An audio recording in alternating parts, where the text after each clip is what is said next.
7ই ফেব্রুয়ারি ঘোড়ামারা অঞ্চল প্রধান প্রতিনিধি সৌরভ হোসেন ফেসবুক লাইভে এসে যা বললেন তার যোগ্য জবাব দিলেন এসডিপিআই ডোমকল বিধানসভা কমিটির প্রেসিডেন্ট মিজানুর রহমান, সেক্রেটারি মাসাদুল হক ও মিডিয়া ইনচার্জ মশিউর রহমান।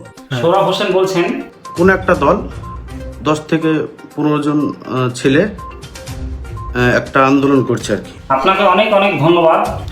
আপনি বলছেন আমরা সিম্পাথি পাওয়ার জন্য 10-15 জন নিয়ে প্রোটেস্ট বা আন্দোলন করছি, কিন্তু এই 10-15 জনের আন্দোলনকে তোলার জন্য আপনার গোন্ডা বাহিনীকে আপনাকে পাঠাতে হলো। দমকল থানার সমস্ত স্টাফদের এসে ওই 10-15 জনের প্রোটেস্টকে তুলতে হলো। বিডিও থেকে, এসডিও সাহেব থেকে, বিএমএস থেকে, সিএমএস থেকে, এভরিথিং সবাইকে আমরা চিঠি বা এমএলএ সাহেবরা চিঠি করেছে। আপনি বলছেন বিডিও, এসডিও, ডিএম সবাই হসপিটাল চায়, আপনারাও হসপিটাল চান, কিন্তু এতদিন আপনারা কোথায় ছিলেন? এতদিন শীত ঘুমে আপনারা ঘুমিয়েছিলেন? আমরা এসডিপিআই পথে নামার পরে আপনি বলছেন যে আমরা সবাইকে চিঠি করেছি, তাহলে আপনি সেই চিঠির রিসিভ কপি সহ পাবলিশ করুন। আজকে হচ্ছে ফেব্রুয়ারি মাস 7 তারিখ 2025। এই ডেটে এই টাইম অন টাইম বলছি আমি, আপনারা যে পরিদর্শন করে আসেন অলরেডি বাথরুম পায়খানার কাজ প্রায় শেষের দিকে। আপনি যে বাথরুমের কথা বলছেন, গত অর্থ বছরে যে বাথরুমটা অলরেডি হয়ে আছে সেটা আপনি প্রশাসনিক প্রধান হিসেবে চালু করে দিন। ওইটা না চালু করে আবার নতুন বাথরুম করার জন্য ভাবছেন? এগুলো কি সরকারের টাকা অপচয় হচ্ছে না? টিএমসি সরকার আসার আগে একদিনে 9টা মার্ডার হয়েছে, 9 নম্বর 10 নম্বর মিলে। রানিং দুটো প্রধান এই অঞ্চলে, যেখান থেকে বলছি সেই অঞ্চলে দুটো প্রধান মার্ডার হয়েছে। আমাদের এলাকায় মার্ডারের যে কথা বলছেন সেটা যারা মার্ডার করেছিল বলে অভিযোগ আছে যাদের বিরুদ্ধে, তারাই এবার তৃণমূলের টিকিট কিভাবে পেল 2023-এর নির্বাচনে? কামুরদার নজবুল হক হাই মাদ্রাসা 2, সেটা একটা টিচার 5টা ছাত্র ছিল মাত্র। সেই জায়গায় দাঁড়িয়ে নিজ তহবিল থেকে 5টা টিচার লাগিয়ে আজকে 100টা ছাত্র। একবার কি খুঁজলে তারা দেখেছে?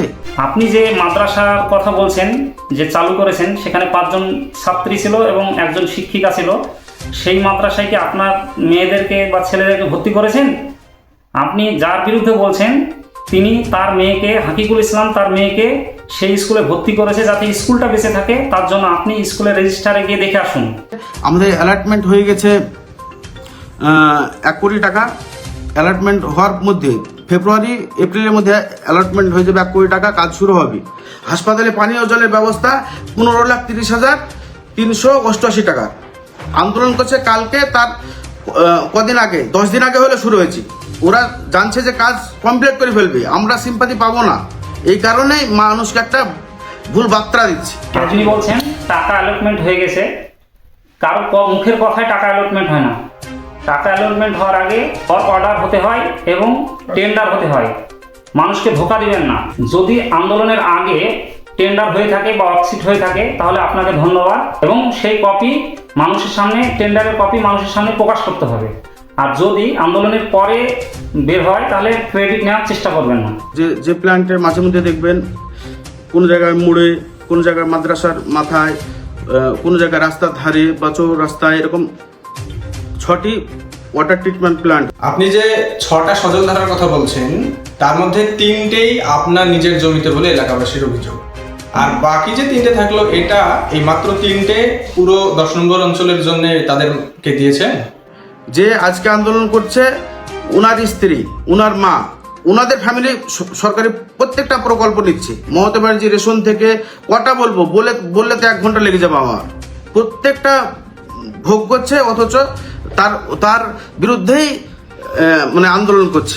আপনি সরকারি অনুদানের কথা বলছেন, অনুদান তো শুধু মমতা ব্যানার্জি দেয় না, যেমন আমাদের পাশের রাজ্য ঝাড়খণ্ডে দেওয়া হয় প্রায় 2,000 টাকা, কর্ণাটকে দেওয়া হয় প্রায় 3,000 টাকা। তিনি তার ব্যক্তিগত টাকা দেন না, সরকারের কোষাগার থেকে দেন, এবং জনগণের কাছ থেকে যে ট্যাক্সের টাকা আদায় করেন সেই টাকা থেকেই তিনি মহিলাদেরকে স্বনির্ভর করার জন্য দিয়ে দেন। প্রক্রিয়া চলছে, রাস্তাও হবে, হাসপাতালও হবে। 18টা হচ্ছে সজলধারা নতুনভাবে সামনে বছর করব। আপনি যেগুলো হবে হবে বলছেন, যেগুলো করব বলছেন, সেগুলো করুন, ভালো কথা, ঠিক আছে, কিন্তু সেগুলো দয়া করে আর নিজের নামে বা নিজের জমিতে করেন না। আর সেই হওয়াটা বা সেই করাটা যেন এমন না হয় যেমন আমাদের বক্সিপুর ব্রিজটা এখন হয়ে বসে আছে, সেরকম যেন না হয়। 2021 থেকে এখন 2025 হয়ে গেছে, কিন্তু সে কথাই থেকে গেছে, এরকম যেন না হয়। এসডিপিআই কবে থেকে হাসপাতাল নিয়ে